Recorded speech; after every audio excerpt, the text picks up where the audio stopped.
السلام علیکم ورحمۃ اللہ وبرکاتہ۔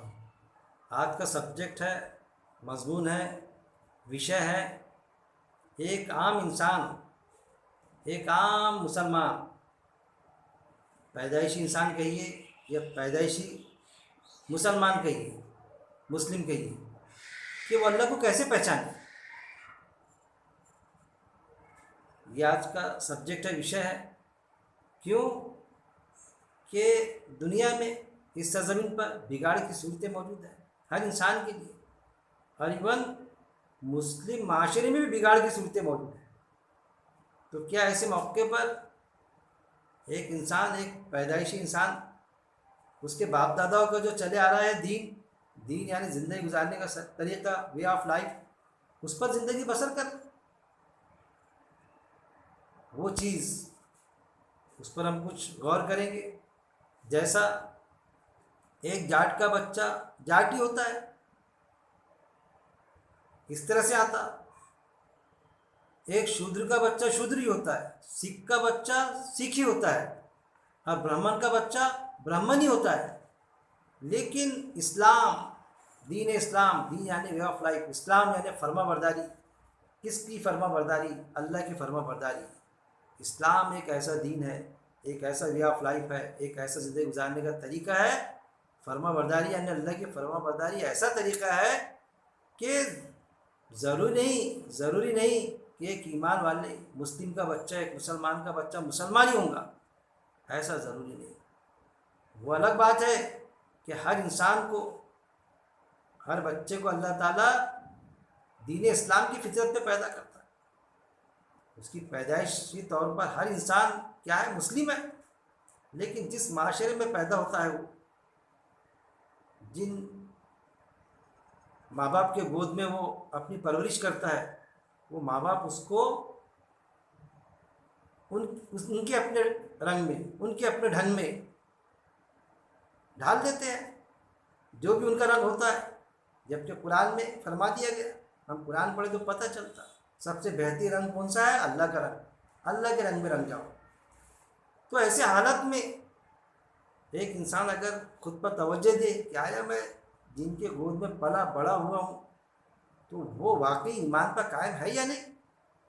کہ بس اگر وہ مسلم معاشرے میں پیدا ہوا تو سوچیں کہ ایسے معاشرے میں تو نہیں کہ میرے ماں باپ، میں جس معاشرے میں پرورش کر رہا ہوں تو یہ شرک میں ملوث ہو، یا میں غلط پر تو نہیں ہوں۔ یہ سوچنے پر مجبور ہو جاتا۔ کیوں مجبور ہوتا؟ جب وہ اپنے عقل پر زور ڈالتا کہ وہ اللہ کو کیسے پہچانے۔ کیوں کہ قرآن میں کئی مقامات پر آیتیں ہیں، باقاعدہ اللہ نے فرما دیا ہے، اور اہل عقل نصیحت حاصل کرے، کیا تم عقل سے کام نہیں لو؟ تو گویا کہ پتہ چلا اللہ کو ہم کیسے پہچانیں۔ یہ بات واضح طور پہ کھل کر آتی ہے کہ ہم اللہ کو کیسے پہچانیں، تو صرف اور صرف عقل کی بنیاد پر ہم اللہ کو پہچان سکتے ہیں۔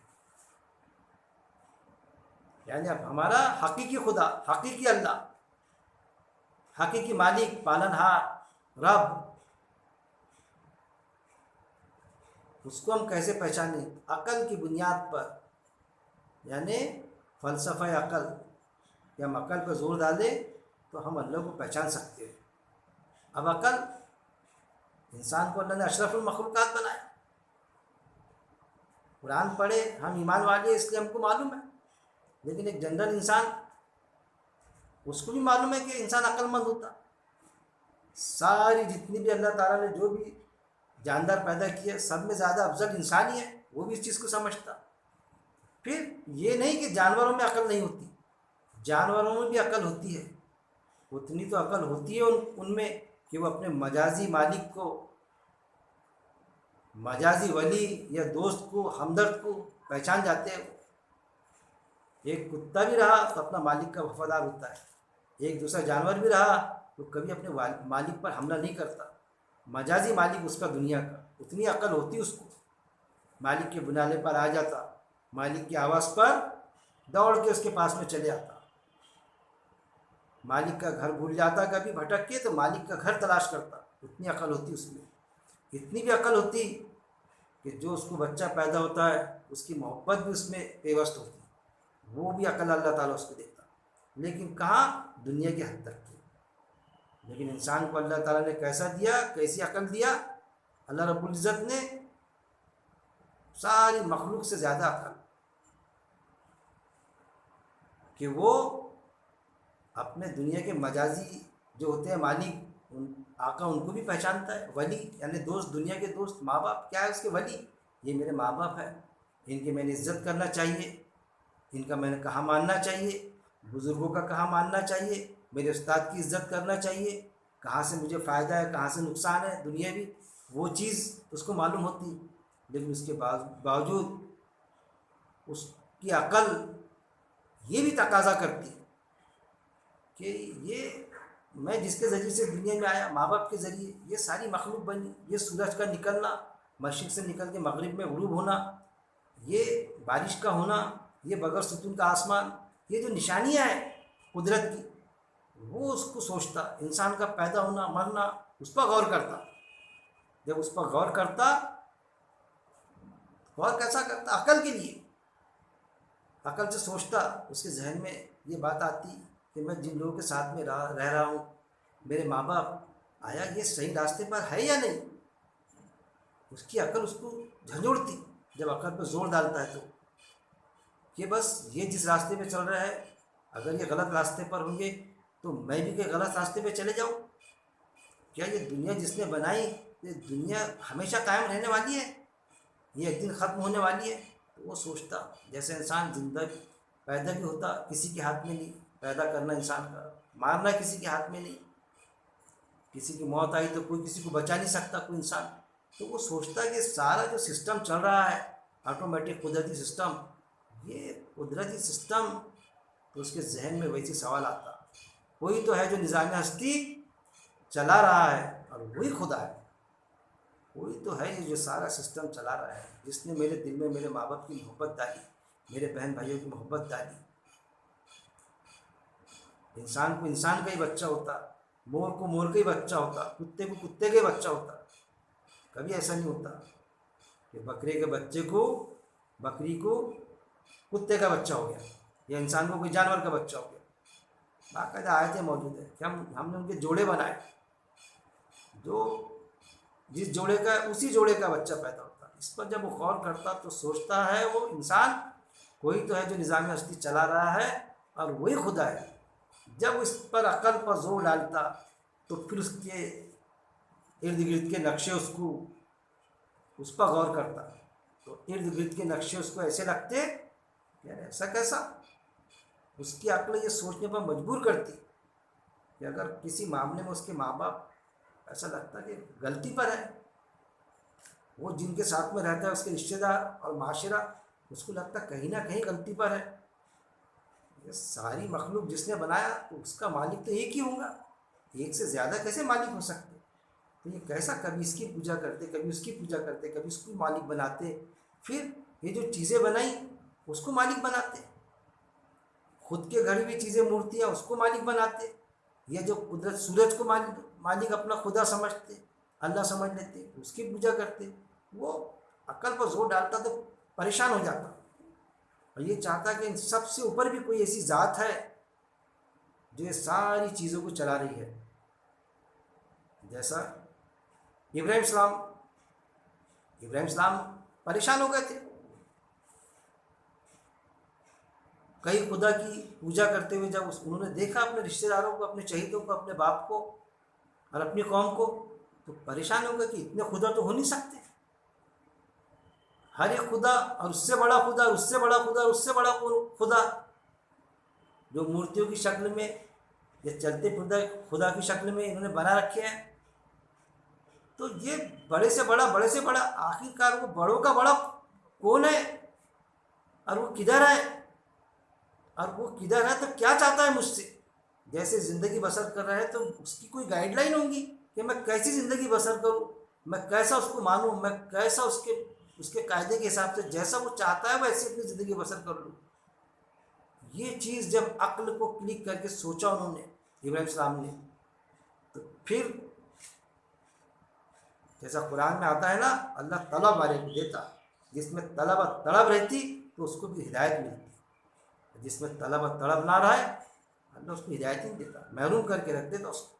ابراہیم السلام میں طلب و طلب، تو کیا سمجھا انہوں نے؟ پھر اپنے عقل سے تارے کو دیکھا، آسمان پہ تارے کو خدا سمجھ لیا، ارے یہی میرا خدا ہے۔ پھر دیکھا رات میں وہ تو ڈوب گیا، اوجل ہو گیا آنکھ سے، پھر اس سے بڑا دیکھا، چاند کو دیکھا، ارے یہ اس سے بڑا ہے، یہ خدا ہے میرا، اس پر غور کیا،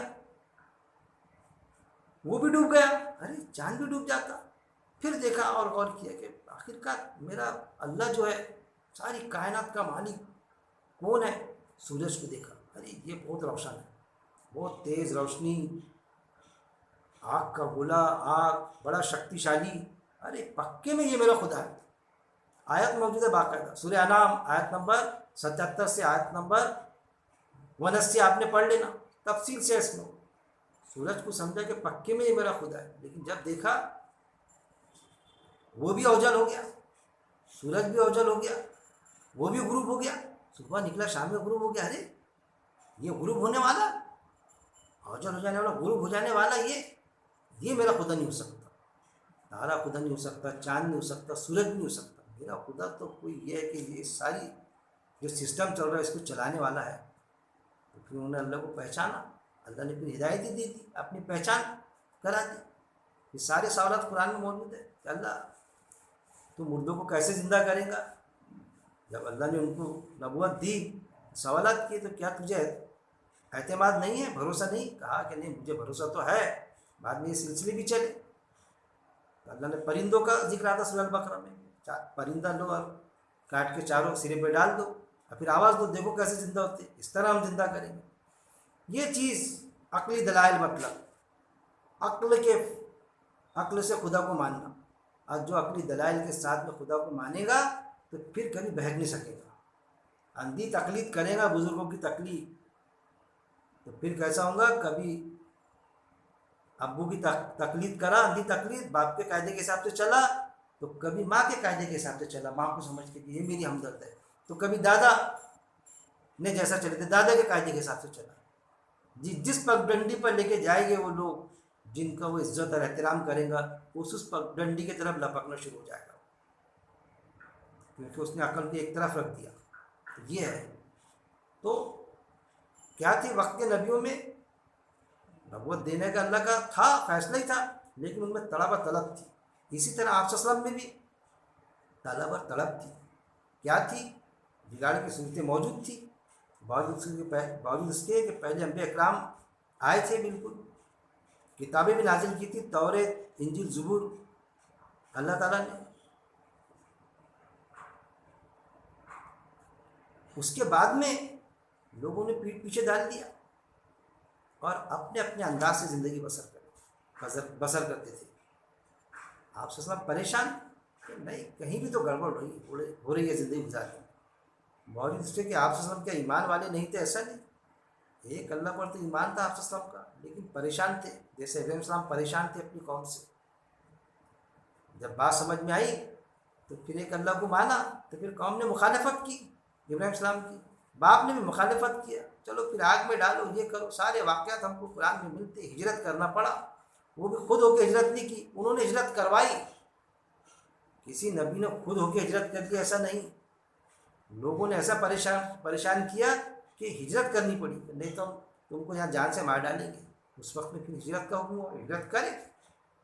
اب جہاں حکم نہیں ہوا تھا کہ لوگوں نے اتنا پریشان نہیں کیے تھے، تو یونس اسلام کا جو واقعہ آتا خود ہی ہجرت کر لی، تو غلطی ہوئی، رنجش ہوئی، تو اللہ نے پکڑا ان کو، مچھلی کے پیٹ میں مچھلی نگل لی، وہ جو پورا واقعہ قرآن میں درج ہے۔ تو گویا کہ ہجرت کرنی پڑی، ایسا آپ صلی اللہ علیہ وسلم پریشان تھے، بگڑی ہوئی صورتیں موجود تھی،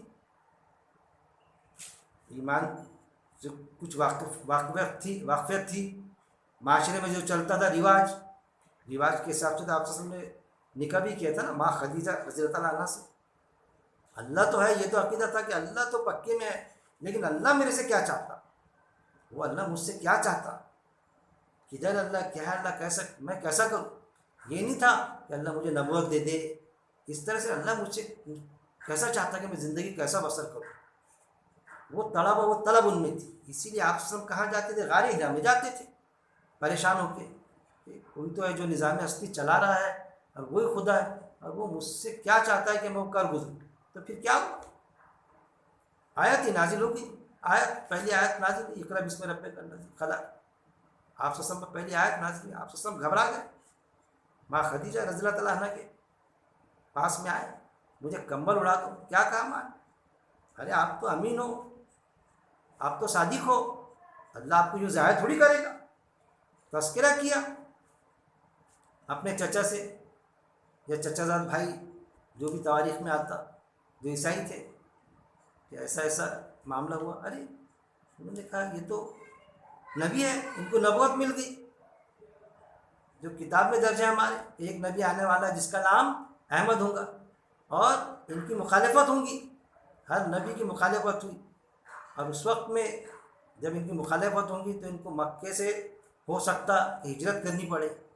جب ہجرت کریں گے یہ تو میں ان کا ساتھ دوں گا. اس طرح سے انہوں نے کہا، مطلب انہوں نے ایمان لا لیا ان پر، آپ وسلم پر. پھر وہی کے سلسلے شروع ہوئے. پھر آپ وسلم کو جب نبوت مل گئی، اللہ نے سرفراز کر دیا نبوت سے، تو پھر کیا شروع ہوا؟ پہلی آیت نازل ہوئی ہے، پھر وہی کا ایک سلسلہ جاری ہو گیا. کیسا؟ کہ اللہ تو چاہتے تھے کہ اللہ، آپ وسلم تو یہ چاہتے تھے کہ اللہ میں کیسی میری زندگی گزاروں، میں کون سا قاعدہ تیرے قاعدے کے مطابق ایسے کام کروں کہ اللہ راضی ہو جائے، یا اللہ کے قاعدے کے مطابق میں اپنی زندگی گزاروں. آپ وسلم تو یہ چاہتے تھے، لیکن آپ وسلم کو کیا ہوا؟ نبوت ملی، رسالت ملی، جو اللہ کا فیصلہ ہی تھا کہ خود بھی زندگی بسر کرو، جو تم کو طلب تھی اب لوگوں تک کے پہنچانے کا فریضہ بھی تم پر عائد تھا. ہم نے آپ کو نبی بنایا. پھر آیتیں ساری کہ تم شک میں مت پڑو، تم تو نبی رسول ہے. یہ آیت بھی یہ بھی آیت باقاعدہ آپ کو قرآن میں ملے گی کہ آپ وسلم کو نبوت، رسالت ملی، وہی نازل ہوئی. تو جو وہی آتی تھی آپ وسلم لوگوں تک کے پیش کرتے تھے، لکھوا بھی دیتے تھے. پھر کیا ہوا کہ جیسا آپ وسلم کا تھا ویسا سارے انبیاء اکرام نے، آپ وسلم کے پہلے بھی وقتاً فوقتاً 1,24,000، قرآن میں 25-26 نام ہے صرف انبیاء اکرام کے ملتے، ان کو نبوت دی، رسالت دی اللہ نے. اور کتابیں نازل کی، صحیفے قرآن میں جو 3 کتابوں کا، زبور، توریت، انجیل کا ذکر ہے. اور زندگی گزارنے کا طریقہ بتایا، خود بھی اپنی زندگی گزارو. دین یعنی وے آف لائف، زندگی گزارنے کا طریقہ وہ بتایا. پھر دین حق یعنی حق کے ساتھ زندگی گزارنے کا طریقہ، یعنی اللہ کے قاعدے کے حساب سے زندگی گزارنے کا طریقہ اللہ نے بتایا کتابوں کے ذریعے سے. آپ صلی اللہ علیہ وسلم کو بھی بتایا. ہر نبی کو ایک ہی مشن ملا، ایک ہی احکامات، اسلام سب کے لیے ایک ہی. قرآن میں آیتیں درج ہے آپ وسلم کو کہ ہم نے وہی دین سکھایا جو ابراہیم السلام کا دین تھا، وہی دین دیا آپ وسلم کو جو نوح السلام کا دین تھا، جو موسیٰ السلام کا دین تھا. تو آپ وسلم کو بھی وہی زندگی کا طریقہ جو پہلے کے انبیاء اکرام کو تھا. پھر پہلے کے انبیاء اکرام کو اللہ نے کیا دیا؟ معجزے دیے تھے، یعنی عاجز کرنا. اونٹنی کا معجزہ عیسیٰ السلام کو، موسیٰ السلام کو 9 معجزے، وہ لکڑی عصا وہ معجزہ. پھر وہ سارا واقعات ملتا معجزے کو، پھر انہوں نے اس کے سرداروں جادو سمجھا وہ واقعہ ساری چیزیں. پھر عیسیٰ السلام کو معجزے اللہ رب العزت نے دیا. کتاب بھی نازل کی، اللہ کی کتاب. ان کے جانے کے بعد میں ان کی امت نے کیا کیا؟ کتاب کو چھوڑا، توریت، زبور، انجیل کو چھوڑا اور گدھوں جیسی کتاب لا دی، پیٹھ پیچھے ڈال دیا کتاب کو ان کی. پھر آپ وسلم کو اللہ رب العزت نے نبوت دی، تو جو پہلی آیت میں نے بتایا آپ کو نازل. آپ وسلم کو جب نبوت ملی، نبوت کا سلسلہ بند، اب کوئی نبی آنے والا نہیں. وہ بھی اللہ تعالیٰ نے صاف فرما دیا سورہ احزاب آیت نمبر 40 میں، آخری رسول کیا فرمایا کہ آپ آخری رسول ہے، نبوت ختم ہوئی یہاں پر۔ سورہ جمعہ میں اللہ نے فرما دیا آیت نمبر 3 میں، اور آگے آنے والوں کے لیے بھی یہی رسول ہے، یعنی آپ صلی اللہ علیہ وسلم پر نبوت کا دروازہ بند، اور آگے آنے والوں کے لیے بھی یہی رسول قیامت تک۔ مطلب یہ جو قرآن ہے فائنل ایڈیشن، زندگی گزارنے کا طریقہ فائنل۔ اب جو بھی زندگی گزارے گا قرآن کے مطابق زندگی گزارے وہ ایمان والا کہلائے گا۔ اگر یہودی نصرانی بھی ہے تو اس کو قرآن پہ ایمان لانا پڑے گا۔ جب قرآن پہ ایمان لائے گا تو اس کو یہ اس پر بھی ایمان ہونا چاہیے کہ آپ سب آخری نبی ہیں، کوئی نبوت کا دروازہ کھول نہیں سکتا۔ اس کے ساتھ میں اس چیز کو تو ہم مان لیتے کہ نبوت کا دروازہ بند، لیکن ایک اور دروازہ بند ہوا دوسرا آپ کے ساتھ میں، یعنی آپ کو نبوت ملی اس کے ساتھ میں، نبوت کے ساتھ میں تو نبوت کا دروازہ بند ہوا ہی کہ اب کوئی نبی نہیں آئے گا، آپ آخری نبی۔ لیکن جیسی آپ کو نبوت ملی، نبوت ملتے سے معجزہ کا دروازہ نہیں بند کہ آپ کو کوئی معجزہ نہیں دیا اللہ تعالیٰ نے، صرف قرآن کی، بس قرآن جو نازل کیا وہی معجزہ، وہ جو حدیث میں ملتا ہم کو 180 200 معجزے۔ سورہ انعام آیت نمبر 35 آپ نے پڑھ لیا، صاف فرما دیا اللہ نے کہ لوگ آپ سے معجزہ طلب کرتے تھے کہ جیسا پہلے کے نبیوں کو معجزے دیے گئے تو آپ بھی لائیے کوئی معجزہ، عاجز کر دیجیے ہم کو، کیسے نبی ہو آپ؟ اگر آپ رسول ہے نبی ہے تو پہلے کے نبیوں کو تو معجزے ملے تھے۔ اس کا جواب دیا اللہ نے سورہ انعام آیت نمبر 35 میں کہ تمہیں معجزہ چاہیے، آپ کی بھی چاہت ہوتی تھی کہ معجزہ مل جائے تاکہ میں ان کو عاجز کر دوں۔ آپ کو معجزہ چاہیے تو آسمان میں سیڑھی لگا لو یا زمین میں سرنگ کھود لو اور لے آؤ ان کے لیے کوئی معجزہ۔ مطلب آپ کو اللہ تعالیٰ نے کوئی معجزہ دیا نہیں۔ پھر دوسری آیتوں میں یہ بھی ملتا کہ معجزہ جن کو ہم نے معجزے دیے تھے، جو انبیاء اکرام کو جن کو معجزے دیے تھے، تو انہوں نے کیا سمجھا؟ اس کو جادو سمجھا۔ کچھ لوگوں نے ایمان لائے لیکن کچھ لوگوں نے اکثریت نے تو جادو سمجھا معجزے کو، جیسا موسیٰ السلام کا واقعہ فرعون کا، سب کو بلایا جمع کیا، آخرکار کیا ہوا؟ معجزے کو جادو سمجھا اور ایمان نہیں لائے پھر انہوں نے اس کے سرداروں نے یہ چیز۔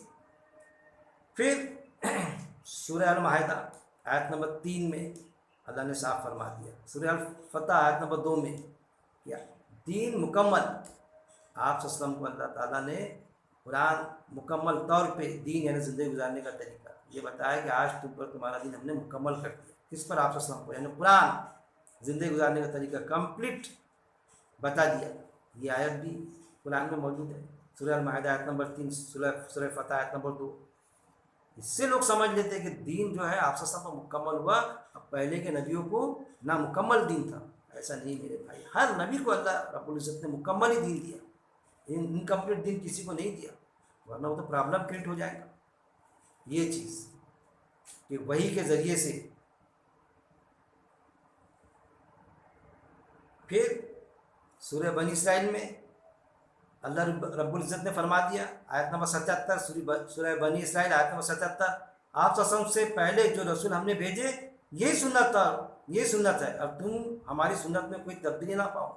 سنت یعنی طریقہ۔ آپ صلی اللہ علیہ وسلم کو اللہ تعالیٰ نے کیا فرمایا کہ اس کے پہلے بھی جو ہم نے نبی بھیجے تھے ان کے لیے بھی یہ سنت تھی، ایک ہی مشن ان کے لیے، کیونکہ انسان کی بناوٹ آدم علیہ السلام سے ایک ہی تھی، ایک ہی جیسی تھی بناوٹ، اس کی ریکوائرمنٹ، اس کی ضرورت ایک، سیکس کی ضرورت، کھانے کی، پینے کی، پانی کی، وہی ضرورت وہ آیا۔ آپ صلی اللہ علیہ وسلم پہلے جو رسول ہم نے بھیجے یہ سنت ہے، تم ہماری سنت میں کوئی تبدیلی نہ پاؤ گے، یہ وحی کی شکل ہے۔ آپ صلی اللہ علیہ وسلم کے ساتھ میں نبوت کا دروازہ بند، معجزہ کا دروازہ بھی بند۔ لیکن اب یہ بھی سمجھیں ہم کہ انبیاء کرام کو وحی نازل ہوتی تھی، آپ صلی اللہ علیہ وسلم پر بھی وحی نازل ہوتی تھی، لیکن اس کے علاوہ بھی الہام کی صورت تھی کہ وہ جو وحی نہیں تھی، الہام یعنی ججمنٹ ہونا کسی چیز کا، عقل سے یا ججمنٹ کے حساب سے سوچنا،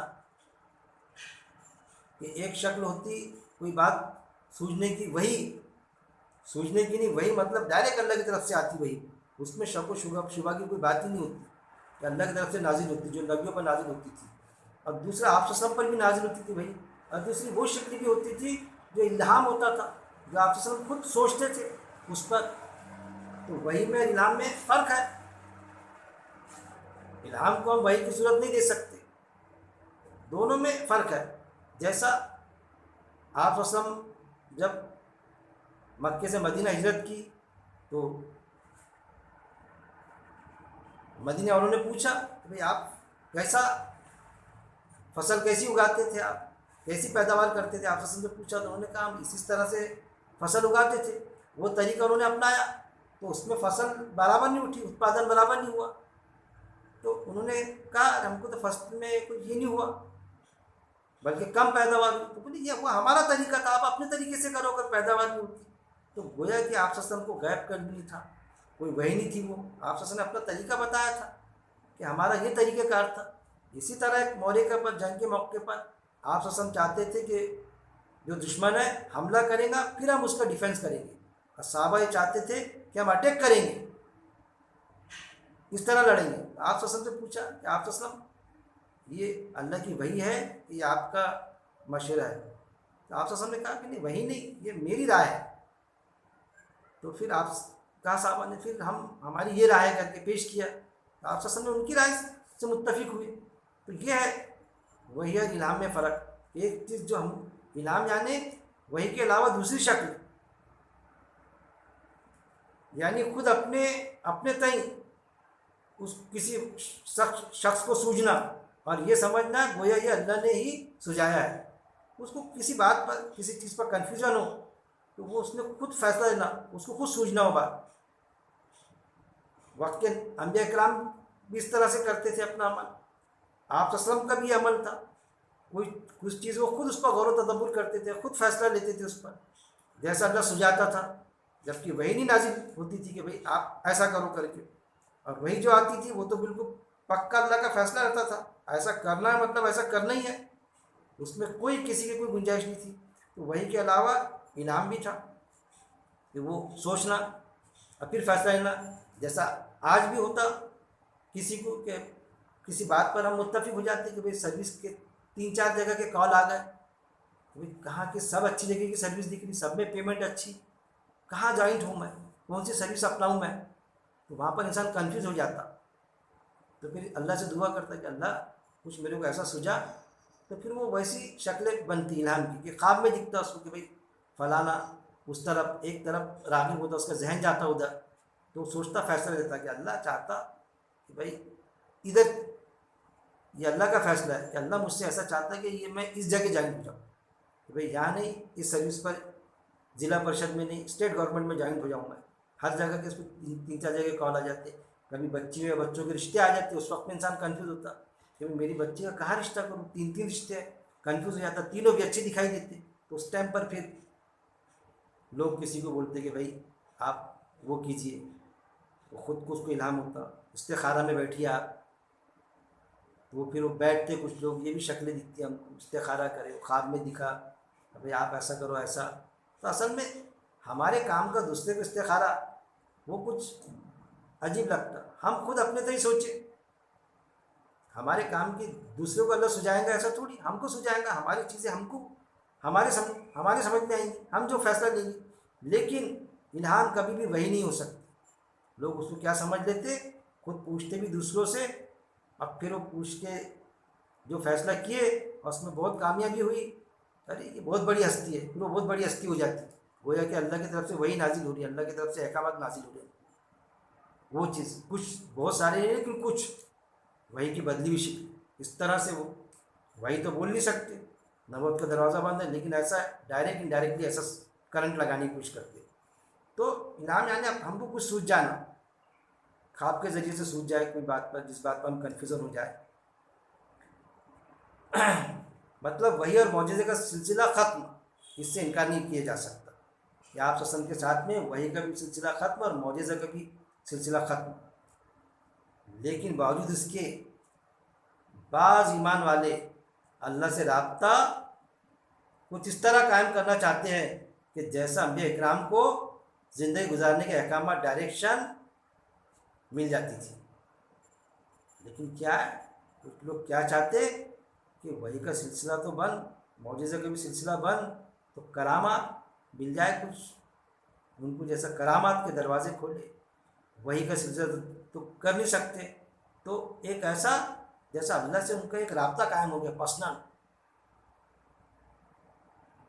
ایسا چاہتے ہو کہ اللہ سے ایک رابطہ قائم ہو جائے تاکہ اللہ کی طرف سے ڈائریکشن ملتی رہے، ہمارے لیے بھی ملے اور لوگوں کے لیے بھی ہم ڈائریکشن دیں کہ ایسا ایسا کرو، ایسا کرو، گویا کہ وہ وہی کی ایک شکل جو وہی نہ ہو لیکن خواب کے ذریعے سے یہ جو ان کو سجائے، تو وہ گویا کہ اللہ ان کو اللہ نے سجایا، یعنی اللہ نے انسٹرکشن دی۔ سجانا الگ چیز ہے کہ جس میں کنفیوژن ہوتا، پکے میں ایسا کرنا چاہیے، میں نے اس نے ایسا کرنا چاہیے، اس نے ایسے ہی کرنا جیسا میں کر رہا ہوں، تو وہ زندگی گزارنے کے احکامات ڈائریکشن جیسا مل جائے، ایسا یعنی وہی کے دروازے کھولنے کی کوشش کرتے، اور کھولے کچھ قادیانی اس طرح سے کائے کے ذریعے سے، بھلے ہی خواب کی شکل میں کیوں نہ مل جائے، اور یہی بگاڑ کی صورت کیا چاہتے وہ کہ اللہ کی طرف سے جیسا انبیاء اکرام پر وہی نازل ہوتی تھی، سلسلہ تو بند ہو گیا، لیکن ہم بھی اللہ کے سمپرک میں آ جائے، ایسے اللہ کے تعلق میں رابطے میں ہم ایسے آ جائے کہ اللہ کی طرف سے کوئی ڈائریکشن ہم کو ملے،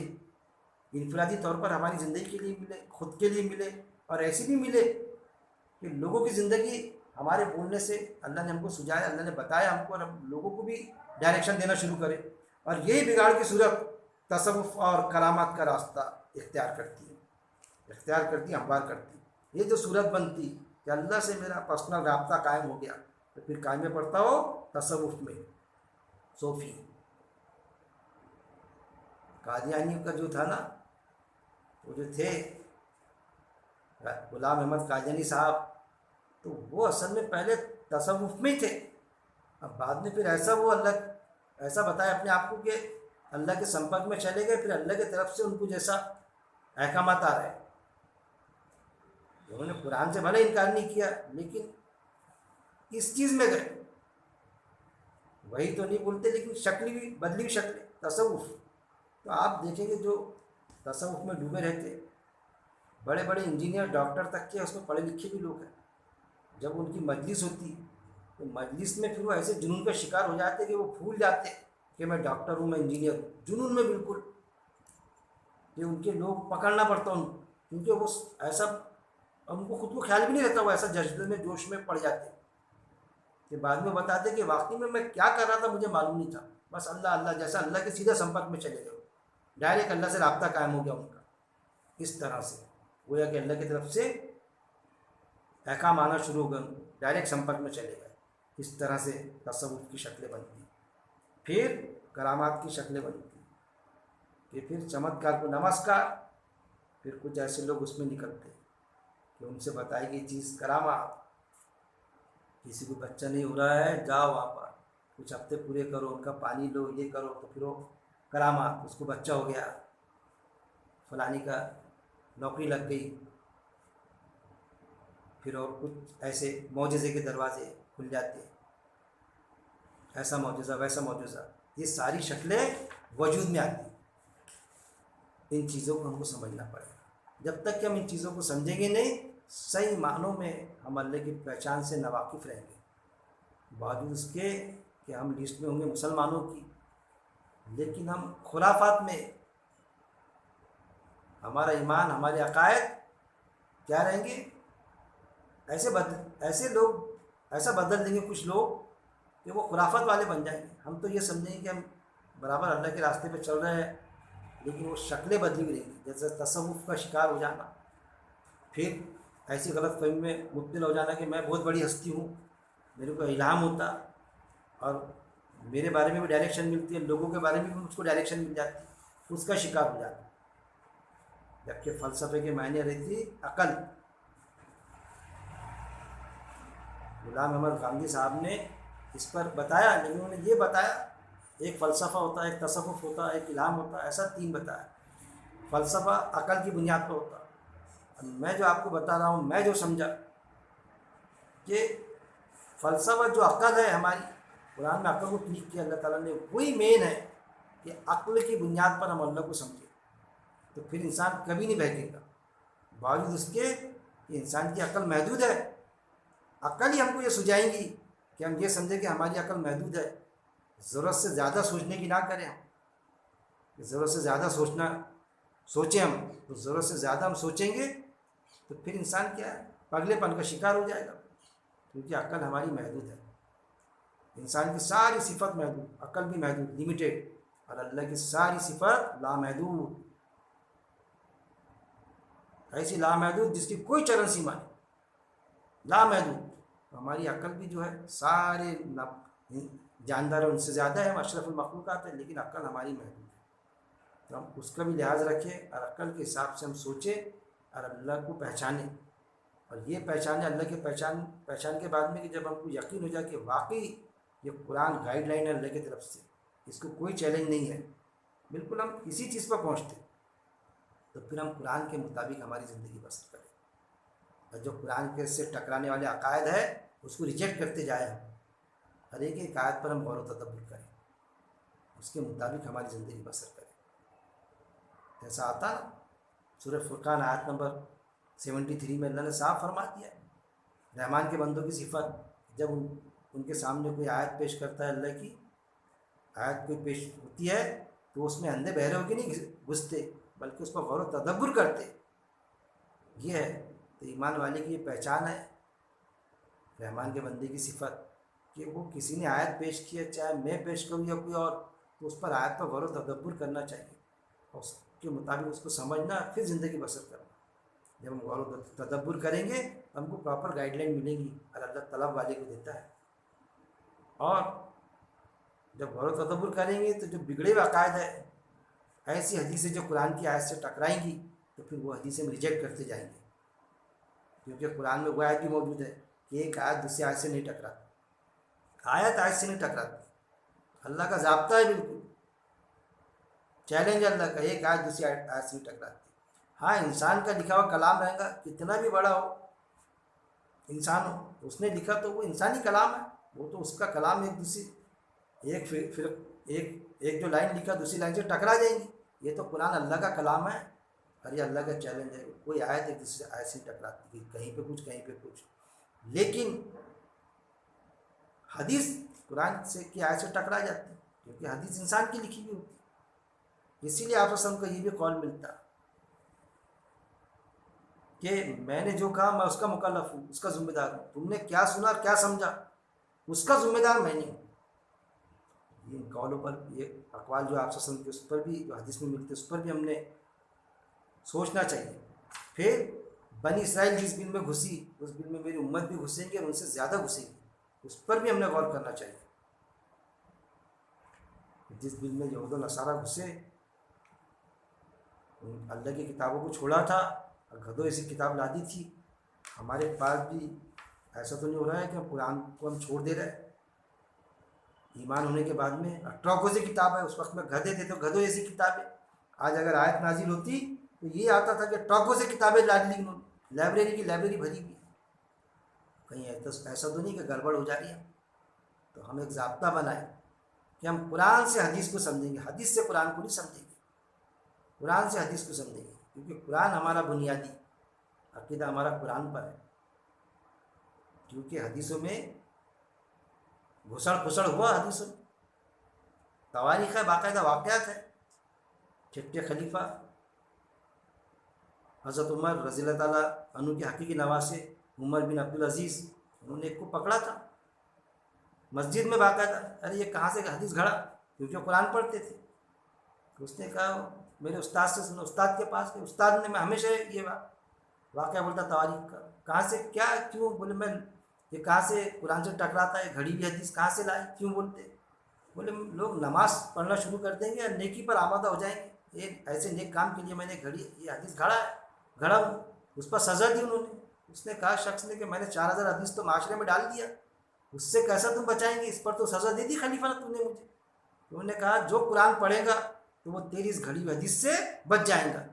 پوچھئے علماء سے کہ یہ ہے کہ نہیں واقعہ، کیا یہ واقعہ ہم کو تقاضا نہیں کرتا کہ جو بھی قرآن پڑھے گا سمجھ کے تو جو بھی گھڑی ہوئی حدیث رہیں گی اس سے ہم بچ جائیں گے. یہود و نصارہ غصے تھے، انجیل چھوڑی تھی، 27 بائبل چھاپی، وہاں پر اپنے جیسے لوگ تھے انہوں نے نکالے گئے، یہ اس میں غلط سلط ہے تو پھر ریڈ لیبل بائبل نکال. ہم نے بھی حدیث اس میں گڑبڑ ہوئی تو پھر صحیح حدیث اس کا الگ بنائے. قرآن سے ٹکراتی اس میں بھی گڑبڑ ہے. تو جو صحیح حدیث ہے وہ ہم گلے سے لگائیں گے بھلے ضعیف کیوں نہ ہو, جو قرآن کی ترجمانی کریں گی, جس کا حکم قرآن میں موجود ہوں گا اور اس کے مطابق جو ہوں گا. منکر حدیث ہونا بہت غلط چیز ہے. جو منکر حدیث ہے ان کو بھی میں صاف انداز میں فرما دوں یہ کہ وہ کسی غلط فہمی میں نہ رہے مبتلا. جو منکر حدیث ہے, حدیث سے جو انکار کرتا, تو گویا کہ اس کا مطلب صاف انداز میں یہ ہے کہ وہ ثابت کر دیتا کہ آپ صلی اللہ علیہ وسلم نے صرف تھیوری پیش کی, عمل کیے نہیں. قرآن کی آیتوں کو عملی جامہ آپ صلی اللہ علیہ وسلم نے پہنا ہی نہیں, نعوذ باللہ. ایسے ہو جائیں گے, بس تھیوری پیش کر دی کیونکہ حدیث کو مانتے نہیں. حدیث کیا ہے؟ طریقہ جو آپ صلی اللہ علیہ وسلم نے انجام دیے, جو فیصلے کیے آپ صلی اللہ علیہ وسلم نے قرآن کے مطابق, وہ فیصلے آپ کو حدیث میں ملیں گے. جب قرآن میں ہے زانی کو 100 کوڑے مارو, آپ صلی اللہ علیہ وسلم نے سنسار کیے, تو پھر کیسا ٹکرا جائے گا قرآن سے یہ؟ تو آپ کو وہ بھی ملے گا کہ فساد, شادی شدہ کو آپ نے سنسار کی, پتھر سے مارنے لگا ہے. فساد سے بہتر قتل ہے, تو پھر اس کو قتل کر دو کیونکہ بیوی موجود تھی گھر میں, بیوی ہونے کے بعد میں زنا کیا. لیکن اگر کنوارا ہے تو اس کو 100 کوڑے مارے جاتے. یہ ساری شکلیں ملیں گی ہم کو. تو جو حدیث سے انکار کرے گا تو گویا کہ آپ صلی اللہ علیہ وسلم کے زندگی کا پریکٹیکل ہونے سے انکار کرتا ہوں کہ آپ صلی اللہ علیہ وسلم نے پریکٹیکل کیے ہی نہیں, یہ کیے تو آپ صلی اللہ علیہ وسلم کے پریکٹیکل سے بھی کوئی مطلب نہیں. نعوذ باللہ سب غلط سلط کیے یا پھر اچھے کے ساتھ میں غلط عمل بھی کیے, جبکہ آپ صلی اللہ علیہ وسلم کا ایک ایک عمل عین قرآن کے مطابق تھا. لیکن جب وہ لکھے لوگوں نے تو لکھنے میں گڑبڑ کر دیے نا, گھسڑ گھسڑ ہوئی نا اس میں, اس سے ہم کو چوکنا رہنا پڑے گا. تو پھر کیا ہے اس کے لیے ایک ہی ضابطہ ہے, جانچنے والا اللہ فرقان. قرآن میں سورہ الفرقان میں اللہ نے صاف فرما دیا, حق اور باطل کے فرق کو کھول کے رکھ دینے والی کتاب قرآن. مجادلہ کرو قرآن سے, بحث کرو قرآن سے, نصیحت کرو قرآن سے, سمجھاؤ قرآن سے, سمجھو قرآن سے. فرقان جانچنے والا, حق اور باطل کے فرق کو کھول کے رکھ دینے والی کتاب. تو جو بھی حدیث رہے گی اس سے جانچیں گے ہم. جیسے سنار کے پاس جاتے تو آلے سے جانچتا ہو. تمہارے 7 پیڑھی کا بھی اگر سونا رہا تو آلے نے بتایا کہ نہیں یہ سونا نہیں ہے, کوئی دوسری دھات ہے, ہم کو یقین کرنا پڑتا ہے. ایسا جانچنے والا اللہ قرآن ہے. ہم حدیث کس آلے سے جانچیں گے؟ آیت سے ٹکرائی جو حدیث تو حدیث ریجیکٹ ہوں گی, نہ کہ آیت نظر انداز ہوگی. اس پر میرے کئی دروس موجود ہیں اور میں صاف انداز میں ایک عام ایمان والے کو چوکنا کرنا چاہتا ہوں کہ میرے بھائی, معاشرے میں قرآن میں موجود ہے, عالم بتاتے, عالم صاحب علماء بھی بتاتے ہم کو کہ علماء سو بھی موجود ہے, علماء حق بھی موجود ہے. چوکنا رہے. علماء سو علماء حق ہم عالموں سے نہیں پوچھیں گے, ہم خود فیصلہ کریں گے. جیسا ڈاکٹر کو ہوتا نا فطری دین ہے, ڈاکٹر کے نام 10 آ جاتے ہیں, ہم فیصلہ کرتے کون سا ڈاکٹر صحیح ہے اور کون سا غلط ہے. کس نے پیٹ میں آپریشن کرتے وقت کینچی بھول گیا تھا, کس نے سیدھے ہاتھ کے سیدھے پیر کی جگہ لیفٹ پیر کا آپریشن کر لیا تھا. ہم طے کریں گے. جیسا تکبر کی نشانی ٹخنوں کے اوپر اگر نیچے رکھے کپڑا ٹخنوں کے تو سمجھو تکبر کر رہے ہیں. چلو یہاں تک کہ ٹھیک ہے, لیکن ٹخنا کون طے کرے گا؟ ٹخنا بھی عالم صاحب طے کرتے, کہاں سے شروع ہوا کہاں ختم ہوا ٹخنا. ٹخنا ڈاکٹر طے کرے گا میرے بھائی, عالم صاحب طے نہیں کریں گے ٹخنا. وہ بھی کون سا ڈاکٹر؟ ہڈی کا ڈاکٹر طے کرے گا. ڈاکٹر صاحب بتاؤ ٹخنا کہاں سے شروع ہوتا اور کہاں ختم ہوتا؟ وہ بتائیں گا کہ یہاں سے شروع ہوتا بھائی اور یہاں ختم ہوتا. کوئی عالم صاحب طے نہیں کریں گے ٹخنا. بس یہ عقل ہونا چاہیے ہم, کون سی چیز کس سے طے کرانا, نہ کہ بس اندھی تقلید. عالم صاحب نے بولے اب بس مان لیا میں نے, تکبر بھی بتا دیے, ٹخنے کی بھی گائیڈ لائن کر دی کہ ٹخنا کہاں سے شروع ہوا کہاں ختم ہوا, وہ بھی مان لیا ہم نے. ہمارے بزرگ نے بتا دیے وہ بھی مان لیا ہم نے. تو پھر وہ آیا جائے کہ انہوں نے اپنے عالم و درویشوں کو, مشائخوں کو اللہ کے سوا اپنا رب بنا لیا. تو رب بنانے سے بچو میرے بھائی. علماء حق علماء سو موجود ہے. پھر یہ بھی قرآن میں آیا تھا کہ اکثریت اس کو نہیں مانیں گی, قلیل تعدادی مانیں گی. قرآن کی بات کو قلیل تعدادی مانیں گی, اکثریت.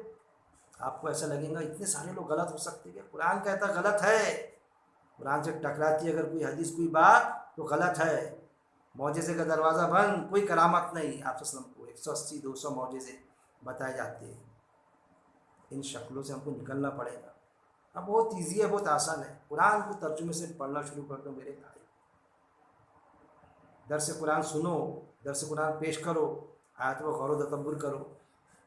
انشاءاللہ آپ میں اگر طلب و طلب ہے تو اللہ تعالیٰ آپ کو پراپر گائیڈ لائن کرے گا. اللہ طلب والے کو دیتا. ارے یہاں تک کہ کوئی اگر قرآن کے مخالف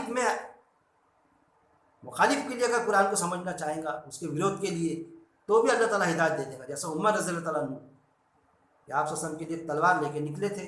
بہن نے بتائی لا میں پڑھنا چاہتا ہوں. بولے کائے کے لیے؟ مخالف میں تھے، لیکن جب پڑھے تو بس پھر روشنی ملی. ایسا ہو رہا ہے اور ہوتا رہے گا قیامت تک. ورلڈ ٹریڈ سینٹر کا جو حادثہ ہوا، لوگوں نے بولے کیا ہو گیا؟ انگریزی کی ایڈیشن نہیں ملی، قرآن کی کاپیاں ملی نہیں. اس وقت میں اتنا لوگوں نے پڑھے اور کئی لوگوں نے ایمان لائے. پھر وہ جو ہوا کس نے کیا، کیا کیا، وہ تو سب ایک طرف، لیکن اسلام کو سمجھے انہوں نے کہ اسلام میں ہے کیا یہ چیز. کیا اسلام غلط چیزوں کو ترجیح دیتا ہے؟ تو انہوں نے ایمان لا لیے کئی لوگوں. کہہ رہے نہیں اسلام میں ایسا ایسا ہے کر کے وہ چیز کہ مخالفت کے لیے بھی قرآن پڑھے گا، اس کو غور و تدبر کرے گا. یہ کیا ہے میں دیکھنا چاہتا اس میں. قرآن پڑھے گا اللہ ہے کیا نہیں میں دیکھنا چاہتا. اللہ ہے تو کیا ہے، اللہ کیا چاہتا میرے سے تو بتا ہی دیں گا اللہ تعالیٰ کہ ہاں میں ہوں بھی اور میں تیرے سے یہ چاہتا ہوں. ایمان ہی لانے کا. تو جن کے پاس ایمان نہیں ہے وہ اپنی اپنی زبانوں میں پڑھ کے ایمان لا رہے ہیں. میرے بھائی ہم تو پیدائشی مسلمان ہیں، لیکن ہم نام ماتر کے بن کے نہ رہ جائیں. ہم قرآن آیت پر غور و تدبر کریں. آج فی الحال 19 زبانوں سے زیادہ زبانوں میں بھاشاؤں میں علماء حضرات نے قرآن کی ترجمانی کر دی ہے. اس لیے کہ میرے بھائی ایک عالم نے دوسرے عالم کو سمجھانے نہیں کی، ہم کو تاکہ ہمارے سمجھ میں آ جائے. جو زبان ہم کو آتی ہے ہم اس میں پڑھے، غور و تدبر کریں، درس قرآن سنیں ہم اور آیتوں پر غور کریں. انشاءاللہ تعالیٰ ایک ایک بات آپ کے سمجھ میں آئے گی. آپ کو ایسا لگے گا گویا اللہ آپ سے بات چیت کر رہا ہے، گفتگو کر رہا ہے. اس طرح سے محسوس ہوگا. تو پھر یہ نہ سمجھ لیں، یہ جھانسی میں نہ آ جائے کہ بس اللہ میرے سے گفتگو کر رہا ہے، اب اللہ نے مجھے یہ سجایا تو خود کے بارے میں بھی سجا رہا اللہ تعالیٰ اور دوسروں کے باروں میں بھی.